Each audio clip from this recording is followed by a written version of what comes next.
Tunggu dia dulu, kalau dia lanjut mah Oh, hayu. ditawarkan. Ditanya. Jadi pertemuan kedua itu di rumahnya, ngadep ke bapaknya. Iya, Pertemuan setelah itu ketiga akad nikah. konfirmasi. Jadi nggak bisa ditipu. Jadi begitu saya ketemu, saya tanya kan. Beliau kan nggak nulis. Kalau bohong kan itu kan skema Kelihatan yang sih udah bohong. dibuat-buat gitu kan. Ketika ketemu saya konfirmasi semua. Saya tanya keluarganya seperti apa, masa lalunya seperti apa, sekarang kerjanya apa, pendapatannya berapa. Tanya ke keluarganya. Tanya ke beliau. Jawab ke dia. Beliau Menghadap- berangkat ke rumah menghadap ke saya rumah. sendiri ya sama temennya. Ya tapi kalau misalnya yang dia tulis sama yang dia omong itu bohong semua gimana? Kelihatan sih. Kelihatan Kelihatannya lah, gimana tuh? kelihatan lah Kayak orang gitu. yang bohong itu mah. Apa ya?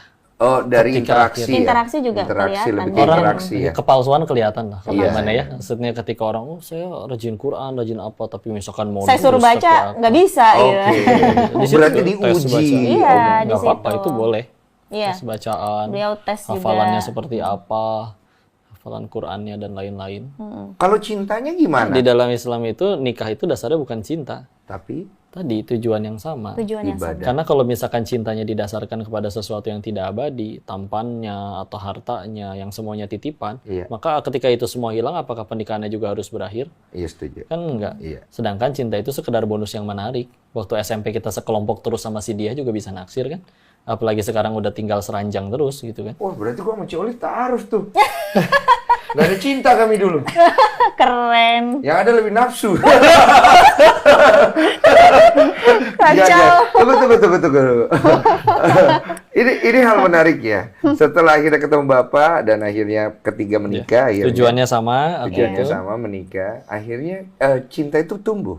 Tumbuh. Iya. Kalau aku sih ngerasa sebelum sebelum proses-proses itu aku sama sekali belum suka sama beliau. Bahkan mohon maaf malam pertama juga ya. Ih, gimana itu bingung kan ya? Masih gamisan, masih Aku tuh malam pertama tuh bener-bener pakai pakaian lengkap kayak jadi seru lah. Cuman Tidur- bedanya kan tidurnya udah halal. Pakai pakaian lengkap pakai pakaian gitu. lengkap Oh, oh. sampai beliau bilang nggak kepanasan apa?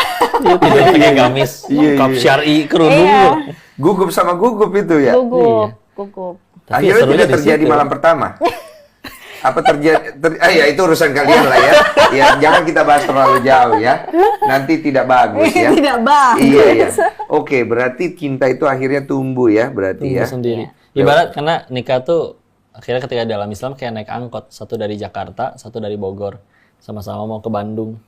Yang penting tujuannya sama. Ketika tujuannya sama, apa nggak mungkin ada masalah? Ada. Ban kempes, bensin habis. Tapi ketika ada masalah, paling yang di dalam ngobrol. Kita masih sama-sama mau ke Bandung kan? Iya. Kalau gitu ngapain kita pisah angkot? Ya. Sama. Kita niatnya pengen apa nih? Pengen ke Allah, untuk dakwah, ridha Allah. Ada masalah? Pasti. Tapi ketika ada masalah, tujuan itu yang kembali mempersatukan. Kita tuh selama ini mau ngapain? Mau sama-sama ke Allah kan? Mau sama-sama ke surga? Ya udah, ngapain kita pisah di sini? Iya. Ya. Yang jadi masalah kalau satu tujuannya pengen jadi selebgram, satu pengen jadi hafiz Quran. Nah, Nggak ada ketemu. server. Walaupun meskipun sama-sama fisiknya sama-sama tertarik satu sama lain. Ibarat satu mau ke Jakarta, satu ke Bogor. Terus kita misah gitu di Cikampek, ngapain? Gitu kan? Oke. Jadi ketika akhirnya udah tujuannya sama, tiap hari bareng, tiap hari mohon maaf seranjang, bisa diapa-apain dan jadi pahala lagi. Ya, karena udah halal gitu kan. Masa nggak timbul cinta sama teman sekelas aja, cuman ketemu di kelas aja bisa naksir. Iya. Kalau visi misinya sama, cinta itu akan tumbuh ya. Sebenarnya kan banyak juga nih orang-orang di luar sana yang dia takut. Dia takut karena takutnya nggak tumbuh tuh cinta, Betul, ya kan? betul. Aku juga pernah ngalamin, aku pernah cerita di Deddy Corbuzier ya, tapi dengan versiku sendiri. Ternyata memang tumbuh kalau memang satu visi misi gitu loh. Keren banget. Cuma kan itu kan tergantung daripada dua belah pihak. Sama-sama sudah settle dengan visi misi mereka dan mereka sudah cukup tenang untuk membawa hidup mereka. Betul. Karena kalau cinta itu dibawa sama anak yang masih rock and roll dan orang yang sudah lebih tenang akan sangat berbeda gitu jalannya. Untuk menutup ya. Aku paling tertarik sama Denis nih. Denis ini kan karena dari Chinese kan. Akhirnya kamu nggak ada Chinese ya berarti ya? Oke. Ini kan lucu dan unik ya. Karena di Chinese itu kamu cerita nenek Buddha segala macam. Ketika kamu masuk Islam, pandangan kamu terhadap agama yang lain akhirnya jadi kayak gimana? Dan kenapa Islam itu? Itu yang menjadi pertanyaan mungkin untuk menutup ya. Satu, Masya Allah. Ketika akhirnya kita ngelihat yang lain, jangankan orang yang masih berbuat baik dengan agama mereka lah. Ngelihat orang maksiat depan mata aja, kita masih bisa mikir, kalau Allah mau, bisa saya yang maksiat, mereka yang taat. Jadi kalau misalkan ada orang nilai kita baik, bukan karena kitanya yang udah baik, Allah yang tolong.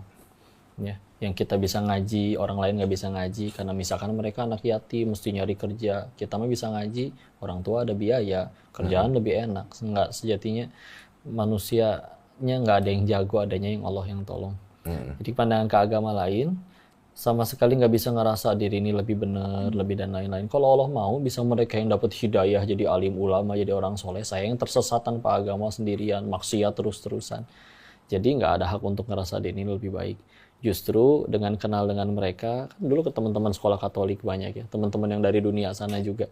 Jadi ladang dakwah, menalin kebaikan. Karena kalau kita berbuat buruk, Islam yang dicap jelek. Kalau misalnya kita berbuat baik, bismillah. Ini bukan akunya yang baik, ini Islamnya. Dan terlepas apapun respon merekanya, enggak.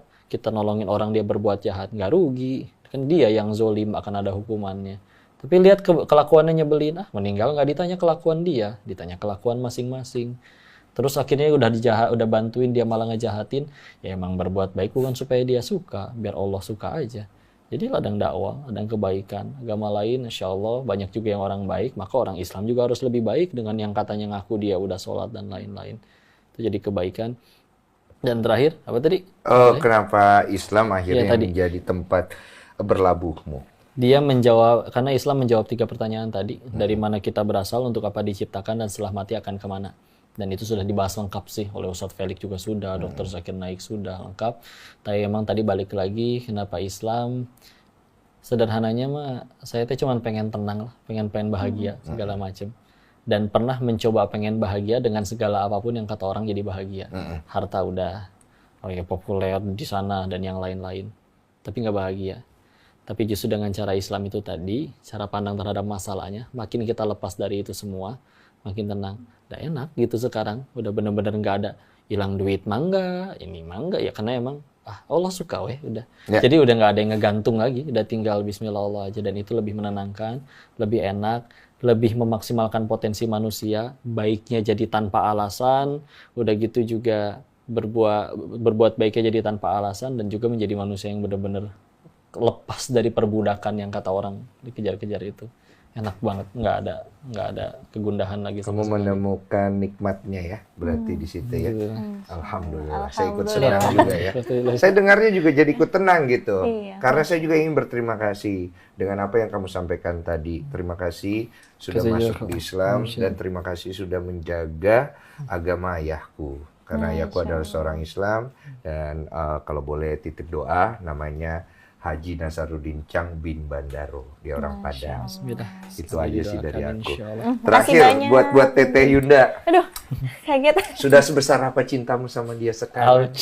Masya Allah, yang pasti tidak lebih besar daripada cintaku kepada penciptanya. Karena ketika aku mencintai Allah, insya Allah Allah yang menumbuhkan terus rasa cintaku kepadanya. Oke, amin. Makasih ya. Makasih. Jangan kau pakai agamamu sebagai alat untuk menghina orang yang bantai.